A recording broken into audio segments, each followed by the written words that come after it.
History is filled with books, endless shelves of paper and ink. Stories that entertain, instruct, or simply pass the time.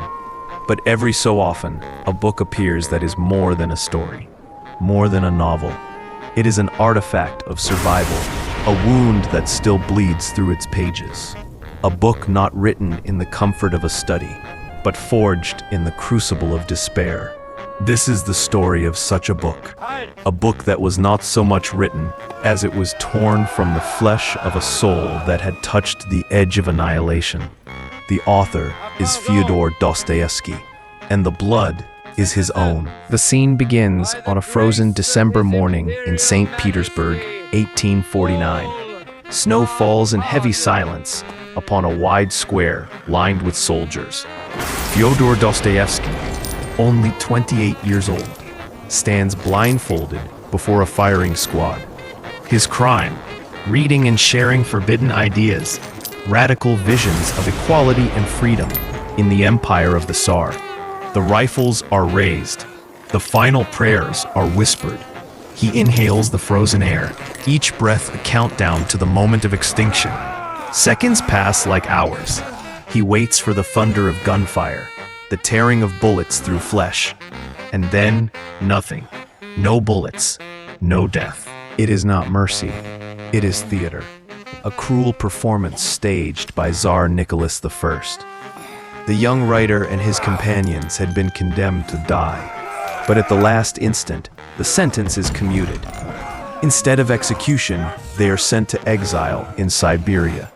That day, in that square, Dostoevsky experiences his first death, the death of innocence. Chains clatter, dogs bark in the distance. The wind howls across endless snow. He is dragged into a new life. 4 years in a Siberian prison camp, a wasteland of ice, brutality, and despair. Here, men are stripped of humanity. Guards wield cruelty as casually as wits. Food is rot. Beds are lice. Disease hangs heavy in the air. Literature is no more than a dream. Survival is the only text. Among thieves, peasants, and murderers, Dostoevsky watches human beings at their lowest, yet also at their most unvarnished. He listens, he observes, he endures. In this crucible, he encounters the abyss of the human soul, not an abstract concept, but raw, merciless reality. Every groan, every cry, every bitter laugh becomes a scripture written into his memory. The prison, with all its horrors, becomes his secret university. When he finally emerges, 4 years later, he is not the man who once dreamed of utopian revolutions. He is haunted, epileptic, scarred, and yet he carries something terrible and holy within him. Knowledge of what it means to be human when stripped of all illusions. He returns to St. Petersburg, but not to freedom. The city itself is a prison, a labyrinth of poverty, disease, and dangerous ideas. Narrow alleys drip with filth, beggars cough in the snow, and creditors pound on his door. He has no money, his health is broken, seizures strike without warning, and yet in the flicker of candlelight, in a cramped room where shadows cling to the walls, he begins to write. He does not write with ink. He writes with the memory of a black hood over his face. He writes with the echo of clanging chains. He writes with the desperation of a man who has stood at the edge of the void and returned to bear witness. The result is not simply a novel. It is crime and punishment. The protagonist, Raskolnikov, is not an invention. He is a ghost that haunted Dostoevsky's mind, a reflection of the author's own torment. His feverish thoughts in the suffocating Petersburg heat mirror Dostoevsky's own seizures. His intellectual arrogance echoes the pride that once led a young man to a firing squad. His crime is a philosophical experiment.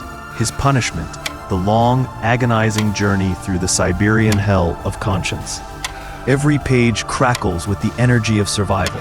Every sentence vibrates with the heartbeat of a man fighting for faith, for redemption, for even the smallest fragment of grace in a merciless world. Raskolnikov's despair is Dostoevsky's despair. His redemption is the hope the author himself clung to, that even in the darkest abyss, light may still be found. This book is not mere fiction. It is a scar burned into the flesh of literature. From despair, Dostoevsky forged testimony. From chains, he created freedom. From near death, he carved life. He took all his suffering, all his doubt, all the darkness he endured, and he did not succumb to it. He wrestled with it. He mastered it. And from that struggle came one of the greatest monuments of world literature. More than a century and a half later, the novel still speaks, not because it entertains, but because it bleeds. It bleeds with the memory of a young man before the rifles, with the cries of prisoners in the night, with the suffocating heat of a Petersburg garret where a writer poured his soul onto paper. History is filled with books, but few are alive. Few carry the pulse of suffering, the breath of survival, the mark of eternity. Crime and Punishment is one of them. It is not only a story, it is proof. Proof that even from the deepest night, the human spirit can rise. Not untouched, not unbroken, but transformed. And that transformation is why, even now, we still open its pages and hear a voice whisper across time. From despair comes creation. From darkness, light. From death, immortality.